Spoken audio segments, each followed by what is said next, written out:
Right. Okay. Well, welcome back, folks. This is another interview at WordPress WordCampUSA 2022. I've got Ronnie. Ronnie, would you like to introduce yourself to those who are watching us live? Sure. My name is Ronnie Burt. I work at Automatic on the Sensei LMS plugin and a few others.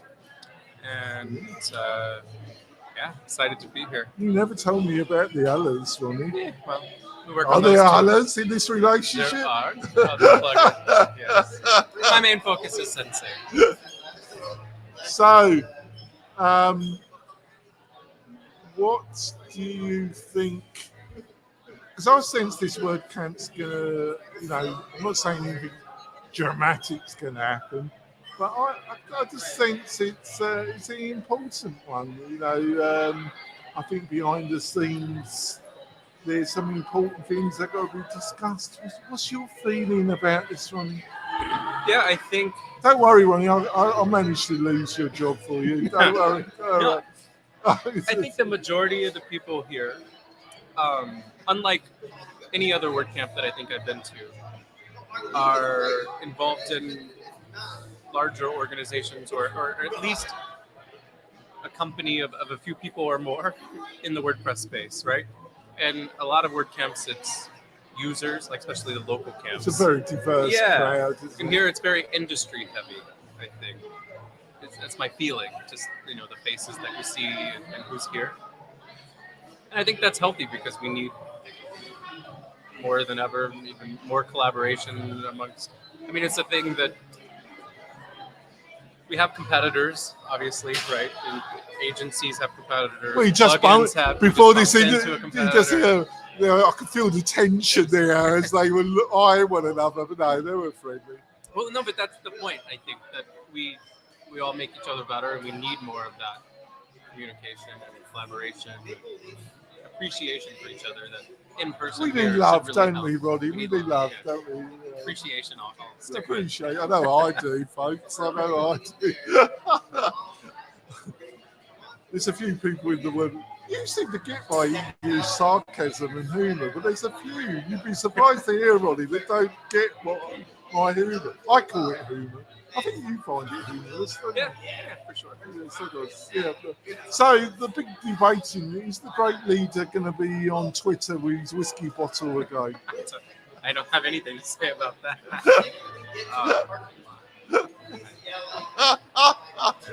I know that I have made mistakes on Twitter. I love him actually. He's a character, especially when he's on the Twitter with the whiskey. Anything can happen, can't it?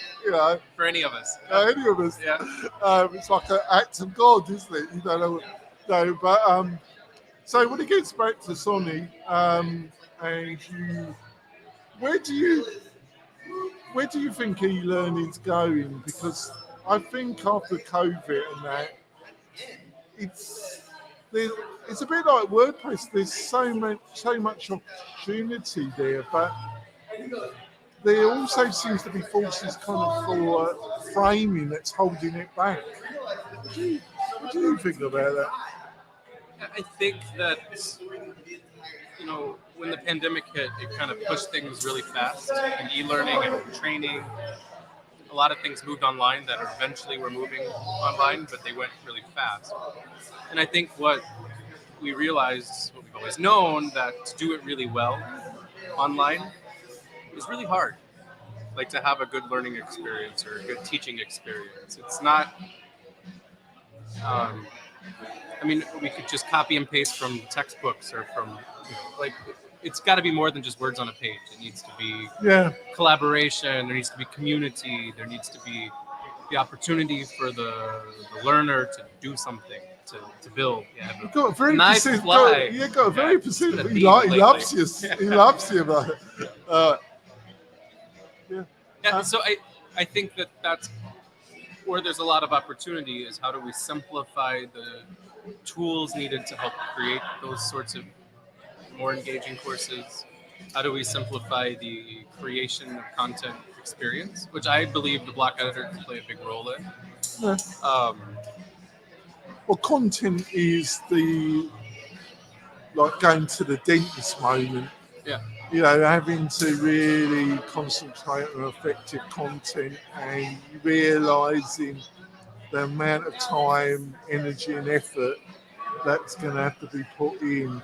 I've observed that with whatever learning management system, that people tend to want to spend a lot of time. I wonder why they want to spend so much time choosing the right plugin. Yeah. You really got to get on with it, because it's avoiding the deadly moment of having to get on with actually producing the content. Exactly. And I also think that if there's not going to be like the students working together or collaborating with the instructor somehow, like if there's not some sort of two-way communication, there's no real point to most courses. And so, I'm hoping that we see some improvements there around just what you kind of have now is like people break up and they send them to a Facebook group or to a Discord server or to whatever, right? And like that's complicated for the student to keep up with. It's persistent. I know. I'm sorry. That's Ronnie, kill it. For Yeah, God's sake, kill try. it. For God's sake. So, yeah, that's where I hope the future is going. It's just that more communication. Yeah, but how are we going to get there, though? That's the thing. Just baby steps, trying different things, seeing what works. Because I think that's one of the factors. We're at very early stages, really, aren't we? Technology-wise. I think also it was really seen online education as a cost saver, wasn't it? I think a lot of people looked at it as a way of cutting costs and doing it on the cheap. And to do it well is totally the opposite, isn't Right. it? Yeah, I mean the technology is not. Oh no, it's more the content that's difficult and expensive. I mean, time-consuming to do well. I also, do you think it's, I think all new technologies have their framing from past technology, like radio. Radio was a new technology, but it had utilised some of the previous press, of the printed press.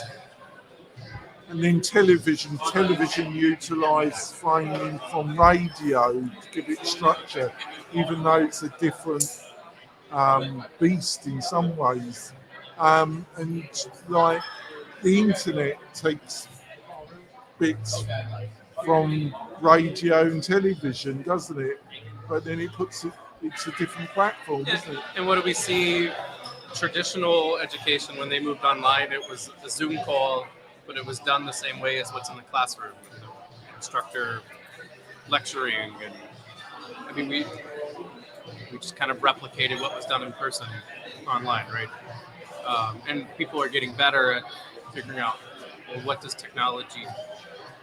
It can help us be more efficient in a lot of ways, grouping people or putting them together quickly,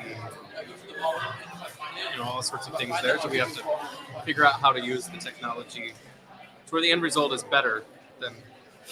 could be better than what we have in person. So I think one of the other factors, and maybe this is linked at this event, because WordPress, you can underestimate it or overestimate it, but there's probably a truth in the middle, that WordCamps have been very important in building community in WordPress, because fundamentally it's just a bit of software, open source project.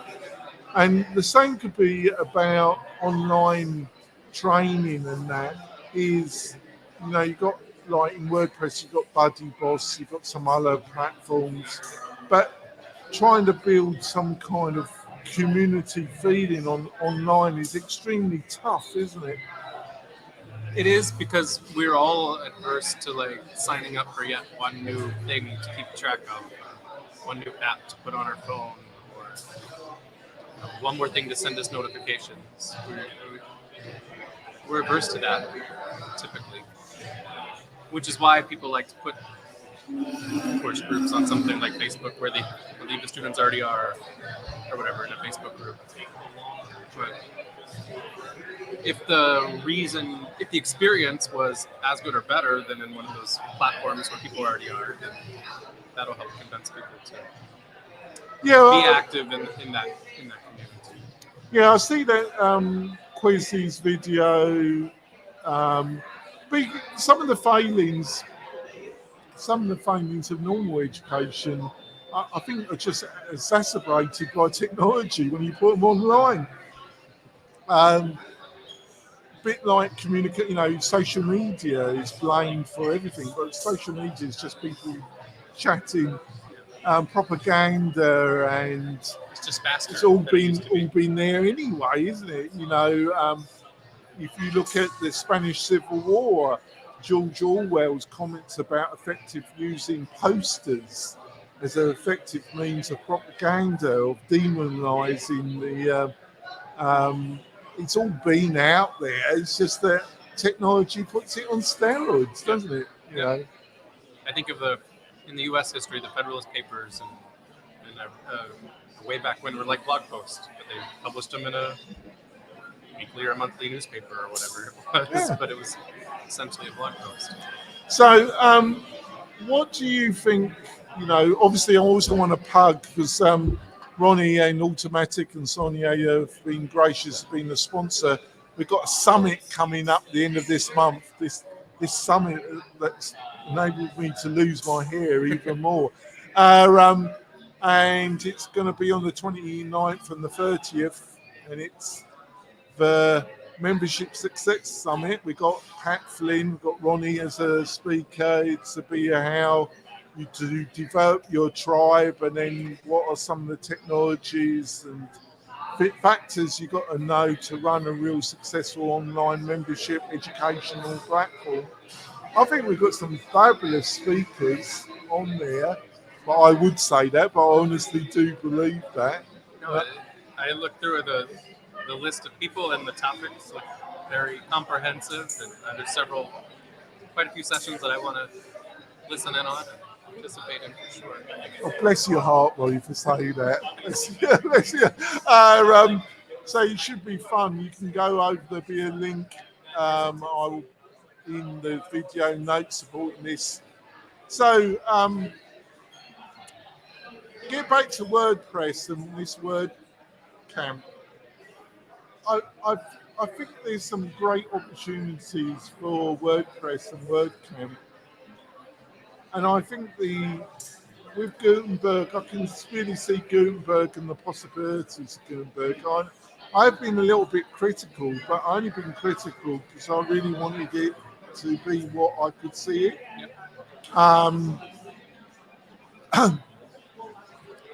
But I think one of the problems is getting people to contribute to open source project is really important, and it's a really judge. And I think Matt has been concerned about that as well. I think the change from PHP to React and JavaScript has been a difficult one. But how do you think WordPress can really promote more contribution and more community, really? I mean, I think of it from a non-developer side. Yeah. Because I'm not really a developer. I shouldn't be touching the code. And I've tried, and I've a few things that have made it into core over the years, but it's really hard for me as a non-developer to even figure out like how to submit the patch. Maybe I was just submitting some text changes or something, but even that was like technically a challenge, for me, and I had to find someone to really help walk me through it and guide. And actually, that came from being at a contributor day, and I reached out to someone that I had sitting next to and be like, I really want to get these text changes in on these helper text. And because I had that relationship, was able to get that in. Otherwise, that would not have been possible. I mean, it's really hard for a non-developer, in my experience, to figure out I think what you're saying saying that we've got to find methods of making that easier. It needs to be more than just the developers, not just the developers. It needs to be, submit changes or just participating in the conversations. That's gotten better, I think, through like regular make blog posts and things like that. These aren't easy discussions. It's easy to criticise, but to actually improve, to make it easier on the developments. I think in some ways, I think WordPress has, everything changes, doesn't it? And you've got to know what traditions or ways of doing things to keep them and what things need to be changed. And I think WordPress has to accept that putting in core changes is probably going to be less easier, maybe. But on the other hand, you've got to make other areas simpler, so people think they can contribute to it, can't you? Yeah, no, I think that makes sense. I just know that like it can be like really hard when you work for a while to try to get something in or to create a patch or something like that, and it's just not on the immediate roadmap and it sits for a long time or something, then you're less likely to want to contribute again. Yeah, right? and documentation and some of the other factors, they just aren't sexy, are they? Yeah, it can be that varied, but I have found, because I have done 4 or 5 contributor days at bigger conferences, and it's always helpful to just make those relationships with who is kind of helping push things through, or knowing who to go to when you have an idea or a suggestion. Now, another get back to learning management systems, multi-language, and producing content, making it easier to produce content in various languages and having it available. I see artificial intelligence, AI, and I see that as a possible growth area where technology can enable somebody to produce a course and have it available in multiple languages and be able to do that at a lower cost. Am I on the right track, or is that, or am I? That's super interesting to me. Something we've thought a lot about. We're kind of trying to lay the foundation from a like database, like architectural side, to be able to better support that.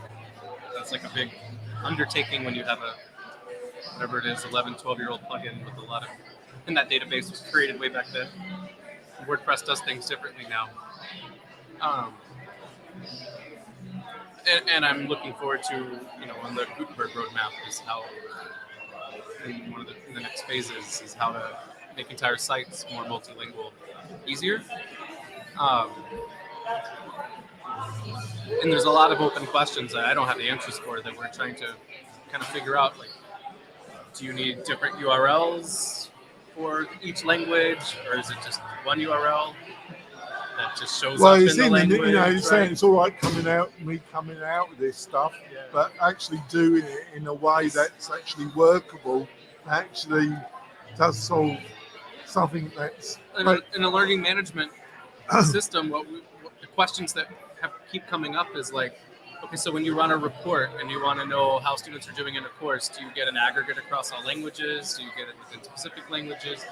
Quiz questions, or videos, or whatever it is that may only be in one language. If an image has text on it in one language, how do you serve a different image? I mean, it gets really complex really fast, especially when you start adding all the elements of the course.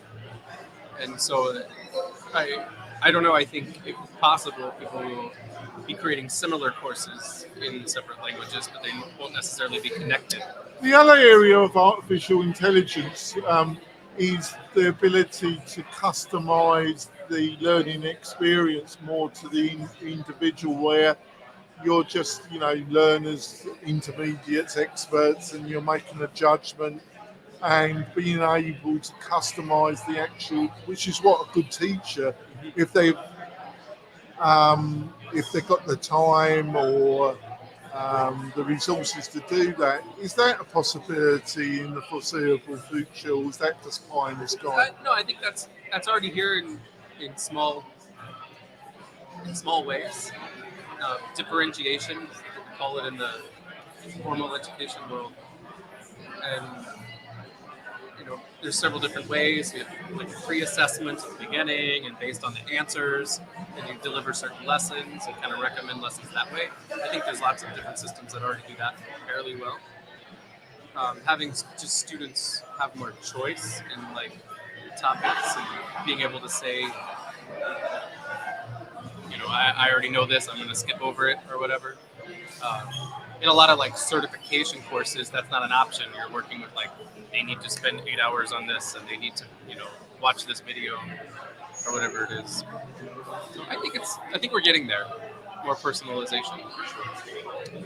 The other factor is that in the 21st century, education, training and continuous education, I've never known a period in the human condition where it's going to be more important. Yet at the same time, established higher education, not only in America, but in Britain and other countries, seems to be in crisis, a real crisis. Have you got any thoughts of the contradiction of that, really, and what has caused that? Only a small question, I do see, Ronnie. this is fascinating stuff to me. I used to teach at a university that's notorious for promising a lot and not delivering. I don't know how to say it. I don't work there anymore.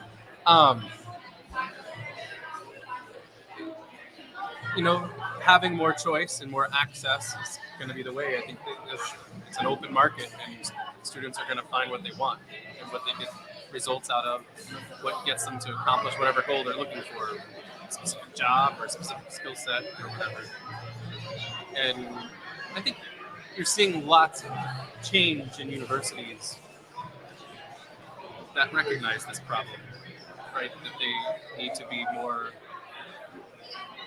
nimble, more responsive. There's micro-credentials. There's all sorts of continuous education experts.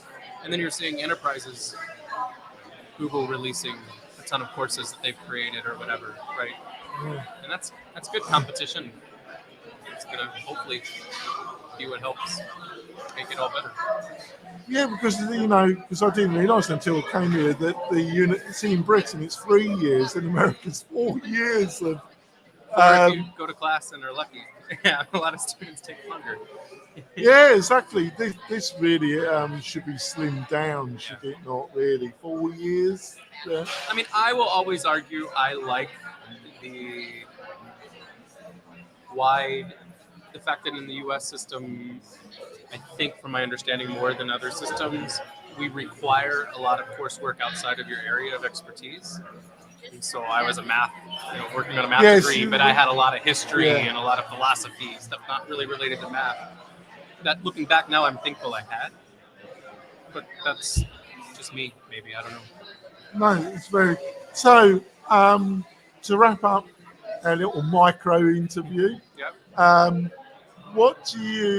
is there anything in the next, let's say, year, 18 months on the learning management system, e-learning in general? Any trends, anything that you think that will become stronger trends in the next 12 months, 18 months? I can tell you what I hope happens is that we're seeing, thanks to the time period of the pandemic, a lot of independent course creators, independent experts, that have knowledge about something, creating their own sites and their own courses, or their own courses on a platform. And I really hope we continue to see more of that, and not a consolidation of like where it was all through universities and now it's through like certain big companies or whatever producing where everyone goes to learn something. So put it out and let everyone create. We talked about how creating the course content's the hardest part, but when we have those experts doing that and doing that well, that's exciting to me, because it gives just a lot more opportunity for us to find what works best faster. Well, because, in some ways, some of these SaaS-based learning management systems, I think they got traction in some ways because the limitation of marketing, automation, and other key factors, which you just couldn't do on WordPress. Yeah. Over the past 2 to 3 years, that's dramatically changed. You can do all the marketing, automation, email, all the stuff that was extremely difficult to do on WordPress is now available in the WordPress ecosystem, isn't it? And that's still what I think is WordPress's biggest benefit that's not talked about enough is you own your data, you own everything. You own the whole experience. You're not selling off this piece to some other SaaS and another piece to another SaaS. You know, it's all your thing, and privacy and data and all that. I think more and more people are finding that important, and that can be the thing that keeps WordPress growing. Right. We're unique in that way. Certainly are. Yep. We're going to wrap it up. It's been a great day. I've got a whole host of people I'll be talking to tomorrow Nice. and on Saturday. Lovely jubbly. Yep. For me, I'm not sure for the guests. Ronnie got attacked by a fly, but he managed to get rid of it. I love it, Ronnie. It's gone. Like I say, we'll be back next week, tomorrow. I was going to say next week. I'm losing track, beloved audience, but we've got some fabulous guests tomorrow. I'm doing my bit to push WordPress and WordCamp, the big voice, the big leader. I should get a gold star for all this, Ronnie. We'll be back tomorrow. See you soon, folks.